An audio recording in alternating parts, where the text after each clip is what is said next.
BJP Congress ನಡುವೆ ಈ ಬಾರಿ 3 ಕ್ಷೇತ್ರವನ್ನ ನಾವು ಗೆಲ್ತೀವಿ ಅಂತ ಸಾಕಷ್ಟು ಭರವಸೆಯನ್ನ ಹೊತ್ತಿದ್ರು.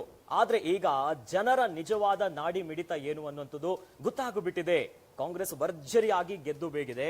ಹಾಗಾದ್ರೆ ಎಲ್ಲೆಲ್ಲಿ ಸೋತಿರಬಹುದು, ಏನೇನು ವಿಚಾರಗಳಾಗಿರಬಹುದು, ಬಿಜೆಪಿ ಎಲ್ಲೆಲ್ಲೂ ಸೋತಿರಬಹುದು, ಯಾವ್ಯಾವ ವಿಚಾರದಲ್ಲಿ ಎಡವಿದ್ದಾರೆ, ಇನ್ನಷ್ಟು ಮಾಹಿತಿಯನ್ನ ಕೊಡ್ಲಿಕ್ಕೆ ನಮ್ಮ ಪ್ರತಿನಿಧಿ ಕವನ ಇದ್ದಾರೆ.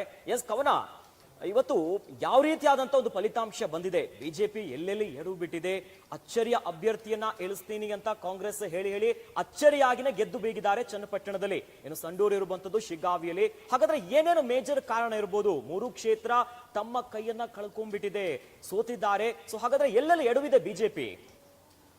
ಇನ್ನು ನೋಡೋದಾದ್ರೆ ಅಖಿಲ್, ಇಲ್ಲಿ ಬಿಜೆಪಿ ಎಡವಿದ್ದು ರಾಜ್ಯ ನಾಯಕರನ್ನ ಸಲಹೆನ ಪಡ್ಕೊಳ್ಳಿಲ್ಲ, ಹಾಗೆ ರಾಜ್ಯ ಸಂಘಟನೆಯ ಸಲಹೆನ ಕೂಡ ಪಡ್ಕೊಳ್ಳಿಲ್ಲ ಅನ್ನುವಂಥದ್ದು. ಈ 3 ಅಭ್ಯರ್ಥಿಗಳನ್ನ ನಾವು ಗಮನಿಸ್ತಾ ಹೋದ್ರೆ, ಈ 3 ಅಭ್ಯರ್ಥಿಗಳ ಆಯ್ಕೆ ವಿಚಾರವನ್ನ ತೆಗೆದುಕೊಂಡಿದ್ದೆ ಹೈಕಮಾಂಡ್. 3 ಅಭ್ಯರ್ಥಿಗಳನ್ನ ಆಯ್ಕೆ ಮಾಡಿದ್ದೆ ಹೈಕಮಾಂಡ್. ಸೊ ಹೀಗಾಗಿ ಅಭ್ಯರ್ಥಿಗಳನ್ನ ಆಯ್ಕೆ ಮಾಡೋ ಸಂದರ್ಭದಲ್ಲೂ ಕೂಡ ರಾಜ್ಯಾಧ್ಯಕ್ಷರಾದಂತಹ ವಿಜಯೇಂದ್ರ ಅವರ ಸಲಹೆಯನ್ನ ಕೂಡ ಹೈಕಮಾಂಡ್ ಪಡ್ಕೊಳ್ಳಲ್ಲ. ಯಾಕಂದ್ರೆ ನಾವು ಈ 3 ಅಭ್ಯರ್ಥಿಗಳನ್ನ ನಾವು ನೋಡೋದಾದ್ರೆ, 3 ಅಭ್ಯರ್ಥಿಗಳನ್ನ ಆಯ್ಕೆ ಮಾಡಿದ್ದು ಕೇಂದ್ರದಲ್ಲಿರುವಂತಹ ಸಚಿವರು. ಸೊ ನಾವಿನ್ನು ಶಿಗ್ಗಾವಿ ನೋಡೋದಾದ್ರೆ ಭರತ್ ಬೊಮ್ಮಾಯಿ ಅವರ ಬಸವರಾಜ ಬೊಮ್ಮಾಯಿ ಅವರ ಪುತ್ರ ಏನಿದ್ದಾರೆ ಭರತ್ ಬೊಮ್ಮಾಯಿ ಅವ್ರನ್ನ ಆಯ್ಕೆ ಮಾಡಿದ್ದು ಕೂಡ ಹೈಕಮಾಂಡ್. ಯಾಕಂದ್ರೆ ಈಗಾಗಲೇ ಈ ಹಿಂದೆ ಬಸವರಾಜ ಬೊಮ್ಮಾಯಿ ಅವರು ಹೈಕಮಾಂಡ್ ಮಟ್ಟದಲ್ಲಿ ಮಂತ್ರಿಗಿರಿಗೆ ಟವಲ್ ಹಾಕಿದ್ರು. ಸೊ ಹೈಕಮಾಂಡ್ ಮಂತ್ರಿಗಿರಿಯನ್ನ ಬಸವರಾಜ ಬೊಮ್ಮಾಯಿ ಅವರಿಗೆ ಕೊಡ್ಲಿಲ್ಲ ಅನ್ನೋ ಕಾರಣಕ್ಕೆ ಬಸವರಾಜ ಬೊಮ್ಮಾಯಿ ಅವ್ರನ್ನ ಎಲ್ಲೋ ಒಂದ್ ಕಡೆ ಸಮಾಧಾನವನ್ನ ಮಾಡ್ಬೇಕು ಅನ್ನೋ ಒಂದು ಕಾರಣ ಆದ್ರೆ, ಇದು ಬಸವರಾಜ ಬೊಮ್ಮಾಯಿ ಅವರ ಭದ್ರಕೋಟೆ ಅಂತಾನೆ ಹೇಳ್ಬೋದು. ಈ ಹಿಂದೆ ಏನು 4 ಬಾರಿ ಹ್ಯಾಟ್ರಿಕ್ ಗೆಲುವನ್ನ ಸಾಧಿಸಿಕೊಂಡಿದ್ರು ಬಸವರಾಜ ಬೊಮ್ಮಾಯಿ ಅವರು ಈ ಒಂದು ಶಿಗ್ಗಾವಿ ಕ್ಷೇತ್ರದಲ್ಲಿ. ಅದು ಒಂದು ಹೆಚ್ಚಾಗಿ ಆತ್ಮವಿಶ್ವಾಸ ಇತ್ತು, ಅದೇ ರೀತಿಯಾಗಿ ಸಮಾಧಾನ ಮಾಡೋದು. ಸೊ ಹೀಗಾಗಿ ಹೈಕಮಾಂಡ್ ಯಾರ ಸಲಹೆಯನ್ನ ಕೂಡ ಪಡ್ಕೊಳ್ದೆ ಈ ಒಂದು ಶಿಗ್ಗಾವಿ ಕ್ಷೇತ್ರದಲ್ಲಿ ಭರತ್ ಬೊಮ್ಮಾಯಿ ಅವ್ರನ್ನೇ ಸ್ಪರ್ಧೆ ಮಾಡಿಸಿದ್ರು.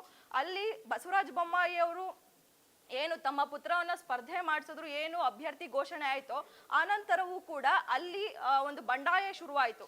ಅಲ್ಲಿನ ಸ್ಥಳೀಯ ಮುಖಂಡರು ಸ್ಪರ್ಧೆ ಮಾಡ್ತೀನಿ ಅಂತ ಸಂಭಾವ್ಯ ಅಭ್ಯರ್ಥಿಗಳ ಲಿಸ್ಟ್ ಅಲ್ಲೂ ಕೂಡ ಇದ್ರು. ಯಾರನ್ನು ಕೂಡ ಲೆಕ್ಕಕ್ಕೆ ಇಟ್ಕೊಳ್ದೆ ಬಸವರಾಜ ಬೊಮ್ಮಾಯಿ ಅವರ ಪುತ್ರನಿಗೆ ಮಣೆ ಹಾಕಿದ್ರು. ಹೈಕಮಾಂಡ್ ಆಗಿರ್ಬೋದು, ಬಸವರಾಜ ಬೊಮ್ಮಾಯಿ ಅವರ ಆಗಿರ್ಬೋದು, ಮೊದಲಿಂದಲೂ ಕೂಡ ಬಸವರಾಜ ಬೊಮ್ಮಾಯಿ ಅವರು ನಾನು ನನ್ನ ಪುತ್ರನನ್ನ ಸ್ಪರ್ಧೆ ಮಾಡಿಸಲ್ಲ ಅನ್ನುವಂತಹ ಹೇಳಿಕೆನ ಕೊಡ್ತಾನೆ ಒಳಗಿಂದ ಒಳಗೇನೆ ಹೈಕಮಾಂಡ್ಗೆ ಒತ್ತಡವನ್ನ ಹಾಕೋದ್ರ ಮೂಲಕ ತಮ್ಮ ಪುತ್ರನನ್ನೇ ಸ್ಪರ್ಧೆ ಮಾಡಿಸೋ ರೀತಿ ಮಾಡಿದ್ರು. ಸೊ ಹೀಗಾಗಿ ಅಭ್ಯರ್ಥಿ ಘೋಷಣೆ ಆದ್ರೂ ಕೂಡ ಅಲ್ಲಿನ ಸ್ಥಳೀಯ ಕಾರ್ಯಕರ್ತರಾಗಿರ್ಬೋದು, ಮುಖಂಡರನ್ನಾಗಿರ್ಬೋದು, ಇನ್ನು ರಾಜ್ಯಾಧ್ಯಕ್ಷ BY ವಿಜಯೇಂದ್ರ ಅವ್ರನ್ನಾಗಿರ್ಬೋದು, ಯಾರನ್ನು ಕೂಡ ಇಲ್ಲಿನ ರಾಜ್ಯ ಮುಖಂಡರನ್ನ ನಾಯಕರನ್ನ ವಿಶ್ವಾಸಕ್ಕೆ ತೆಗೆದುಕೊಳ್ಳುವಂತಹ ಪ್ರಯತ್ನಕ್ಕೆ ಕೈ ಹಾಕ್ಲಿಲ್ಲ. ಇಲ್ಲಿ ಹೆಚ್ಚು ಆತ್ಮವಿಶ್ವಾಸನೇ ಜಾಸ್ತಿ ಆಯ್ತು. ಅಂದ್ರೆ ನನ್ನ ಭದ್ರಕೋಟೆ, ನಾನ್ ಗೆದ್ದಿದ್ದೀನಿ, ನನ್ನ ಪುತ್ರ ಗೆಲ್ಲಲ್ವಾ ಅನ್ನುವಂಥದ್ದು ಬಸವರಾಜ ಬೊಮ್ಮಾಯಿ ಅವರಿಗೆ ಹೆಚ್ಚಾಯ್ತು. ಇನ್ನು ನಾವು ಸಂಡೂರು ಕ್ಷೇತ್ರ ನೋಡೋದಾದ್ರೆ, ಇಲ್ಲಿ ಕೂಡ ಬಂಗಾರು ಹನುಮಂತು ಅವರನ್ನ ಸ್ಪರ್ಧೆ ಮಾಡಿಸಿದ್ದು, ಅದ್ರ ಹಿಂದೆ ಇರುವಂತವ್ರು ಆಯ್ಕೆ ಮಾಡಿದವರೇ ಪ್ರಹ್ಲಾದ್ ಜೋಶಿ ಅವರು ಕೂಡ ಹೈಕಮಾಂಡ್ ಮಟ್ಟದಲ್ಲಿ ಸಾಕಷ್ಟು ಒತ್ತಡವನ್ನ ಹಾಕಿಸಿ ಏನು ಬಂಗಾರು ಹನುಮಂತು ಅವ್ರನ್ನ ಸ್ಪರ್ಧೆ ಮಾಡಿಸಿದ್ರು. ಅಭ್ಯರ್ಥಿ ಘೋಷಣೆ ಕೂಡ ಆಯ್ತು. ಈ ಒಂದು ವಿಚಾರದ ಬಗ್ಗೆ, ಅಭ್ಯರ್ಥಿಗಳ ವಿಚಾರದ ಬಗ್ಗೆ ದೆಹಲಿವರೆಗೂ ಕೂಡ BY ವಿಜಯೇಂದ್ರ ಅವರು ಹೋಗ್ತಾರೆ. ಹೋಗಿ ಅಲ್ಲೇನು ಮುಟ್ಟಬೇಕು ಅನ್ನುವಂತಹ ಸಂದರ್ಭದಲ್ಲೇ ಈ 2 ಕ್ಷೇತ್ರಗಳ ಅಭ್ಯರ್ಥಿಗಳನ್ನ ಈಗಾಗಲೇ ಹೈಕಮಾಂಡ್ ಘೋಷಣೆ ಮಾಡ್ಬಿಡುತ್ತೆ. ಇಲ್ಲಿ BY ವಿಜಯೇಂದ್ರ ಅವರ ಸಲಹೆಯನ್ನು ಕೂಡ ಹೈಕಮಾಂಡ್ ಪಡ್ಕೊಳ್ಳಲ್ಲ, ಅದೇ ರೀತಿಯಾಗಿ ರಾಜ್ಯದ ಯಾವ ನಾಯಕರ ಸಲಹೆಯನ್ನ ಕೂಡ ಪಡ್ಕೊಳ್ಳಲ್ಲ. ಇನ್ನು ಬಂಗಾರು ಹನುಮಂತು ಅವರು ಅಲ್ಲಿ ಸ್ಥಳೀಯ ನಾಯಕರನ್ನ, ಕಾರ್ಯಕರ್ತರನ್ನ ಯಾರನ್ನು ಕೂಡ ವಿಶ್ವಾಸಕ್ಕೆ ತೆಗೆದುಕೊಳ್ಳುವುದಕ್ಕೂ ಕೂಡ ಮುಂದಾಗಲ್ಲ. ಅದೇ ರೀತಿಯಾಗಿ ಪ್ರಹ್ಲಾದ್ ಜೋಶಿ ಅವರು ಕೂಡ. ಇನ್ನು ಈ ಒಂದು ಸಂಡೂರು ಕ್ಷೇತ್ರದಲ್ಲಿ ಇಲ್ಲೂ ಕೂಡ ಒಂಥರ ಹೆಚ್ಚಾದ ವಿಶ್ವಾಸ ಅಂತಾನೆ ಹೇಳ್ಬೋದು. ಯಾಕಂದ್ರೆ ರೆಡ್ಡಿಗಾರ್ ಆಗಿರ್ಬೋದು, ಹಾಗೆ ಶ್ರೀರಾಮುಲು ಅವರಾಗಿರ್ಬೋದು, ಸಾಕಷ್ಟು ವರ್ಷಗಳ ನಂತರ ರೆಡ್ಡಿ ಅವರು ಬಳ್ಳಾರಿಗೆ ಎಂಟ್ರಿಯನ್ನ ಕೊಡ್ತಾರೆ, ಅದು ಈ ಒಂದು ಉಪಚುನಾವಣೆ ಹೊತ್ತಲ್ಲೇ. ಸೊ ಅಲ್ಲಿಗೆ ಬಿಜೆಪಿಗೆ ಇನ್ನೂ ಆತ್ಮವಿಶ್ವಾಸ ಹೆಚ್ಚಾಗುತ್ತೆ ಹೈಕಮಾಂಡ್ಗೂ ಅಂತಾನೆ ಹೇಳ್ಬೋದು. ಬಿಡು, ರೆಡ್ಡಿ ಅವ್ರು ಗೆಲ್ಲಿಸ್ಕೊಳ್ತಾರೆ ಅನ್ನುವಂಥದ್ದು ಕೂಡ ಹೈಕಮಾಂಡ್ಗೆ ಎಲ್ಲೋ ಒಂದ್ ಕಡೆ ಬರುತ್ತೆ. ಇನ್ನು ಹೈಕಮಾಂಡ್ ಆಗಿರ್ಬೋದು, ಹಾಗೆ ಶ್ರೀರಾಮುಲು ಹಾಗೆ ನಾವು ಜನಾರ್ದನ್ ರೆಡ್ಡಿ ನೋಡೋದಾದ್ರೆ ತಾಳಮೇಳ ಯಾವುದು ಕೂಡ ಸರಿ ಇಲ್ಲ ಅವರಿಬ್ಬರ ನಡುವೆ. ಆದ್ರೂ ಕೂಡ ಬಂಗಾರು ಹನುಮಂತ ಅವರ ಪರ ಪ್ರಚಾರವನ್ನ ಮಾಡಬೇಕು ಅನ್ನೋ ಮಟ್ಟದಲ್ಲಿ ಪ್ರಚಾರವನ್ನ ಮಾಡ್ತಾರೆ. ಇನ್ನು ಕುಮಾರಸ್ವಾಮಿ ಅವರ ವಿಚಾರ, ಒಂದು ಚನ್ನಪಟ್ಟಣ ಕ್ಷೇತ್ರ ಬರೋದಾದ್ರೆ ನಾವು ಅಭ್ಯರ್ಥಿ CP ಯೋಗೇಶ್ವರ್ ಅವ್ರನ್ನ ಹೊರತುಪಡಿಸಿದ್ರೆ ಬೇರೆ ಯಾರು ಸ್ಪರ್ಧೆ ಮಾಡಿದ್ರು ಕೂಡ ಸೋಲ್ತಾರೆ ಅನ್ನುವಂಥದ್ದು ಬಿಜೆಪಿ ಮಾಡಿದಂತಹ ಆಂತರಿಕ ಸಮೀಕ್ಷೆಯಲ್ಲಿ ಬರುತ್ತೆ. ಆದ್ರೂ ಕೂಡ ಈ ಒಂದು ಚನ್ನಪಟ್ಟಣ ಅಭ್ಯರ್ಥಿ ವಿಚಾರವನ್ನ ಕುಮಾರಸ್ವಾಮಿ ಅವರಿಗೆ ಬಿಡ್ತಾರೆ. ಯಾಕಂದ್ರೆ ಕುಮಾರಸ್ವಾಮಿ ಅವರು ಈಗಾಗಲೇ ಮಂತ್ರಿ ಆಗಿರೋದು, ಮೋದಿಯವರ ಸಂಪುಟದಲ್ಲಿ ಮಂತ್ರಿ ಆಗಿದ್ದಾರೆ. ಸೊ ಹೀಗಾಗಿ ಅಲ್ಲೂ ಕೂಡ ಅಭ್ಯರ್ಥಿ ನಿಖಿಲ್ ಕುಮಾರಸ್ವಾಮಿ ಅವರು ಏನಾದ್ರೂ ಸ್ಪರ್ಧೆ ಮಾಡಿದ್ರೆ ಸೋಲ್ತಾರೆ ಅಂತ ಗೊತ್ತಿದ್ದು ಕೂಡ ಹೈಕಮಾಂಡ್ ಅಲ್ಲಿ ಎಡುತ್ತೆ, ಕುಮಾರಸ್ವಾಮಿ ಅವ್ರಿಗೆ ಬಿಟ್ಕೊಡುತ್ತೆ. ಯಾಕಂದ್ರೆ ಅದು ಅವರಿಂದ ತೆರವಾಗಿರುವಂತಹ ಕ್ಷೇತ್ರ. ಸೊ JDS-ಗೆ ಬಿಟ್ಬಿಡೋಣ ಅನ್ನುವಂಥ ಎಲ್ಲೋ ಒಂದ್ ಕಡೆ ನೆಗ್ಲೆಕ್ಟ್ ಕೂಡ ಇಲ್ಲಿ ಎದ್ದು ಕಾಣುತ್ತೆ.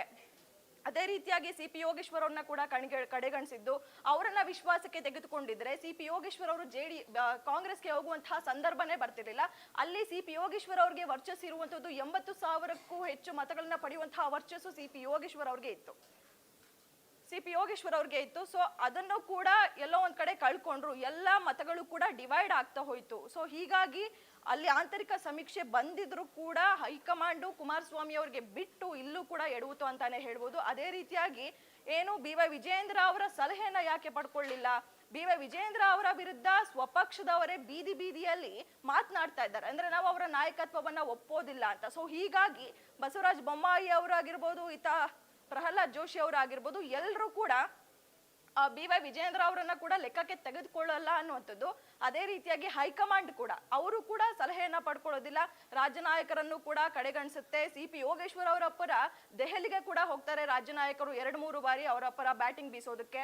ಸೊ ಅಲ್ಲಿ ಸಭೆಗಳನ್ನ ನಡೆಸ್ತಾರೆ, ಹಿಂಗಿದೆ ಅಲ್ಲಿನ ಚಿತ್ರಣ ಸ್ಥಳೀಯವಾಗಿ ಚನ್ನಪಟ್ಟಣದಲ್ಲಿ ಅಂತ ತಿಳಿಸೋದಕ್ಕೆ ಪ್ರಯತ್ನವನ್ನ ಕೂಡ ಪಟ್ಟರು ಕೂಡ ಅದನ್ನು ಕೂಡ ಚನ್ನಪಟ್ಟಣ ಕ್ಷೇತ್ರವನ್ನ ಕೂಡ ಹೈಕಮಾಂಡ್ ಕಳ್ಕೊಳ್ತು.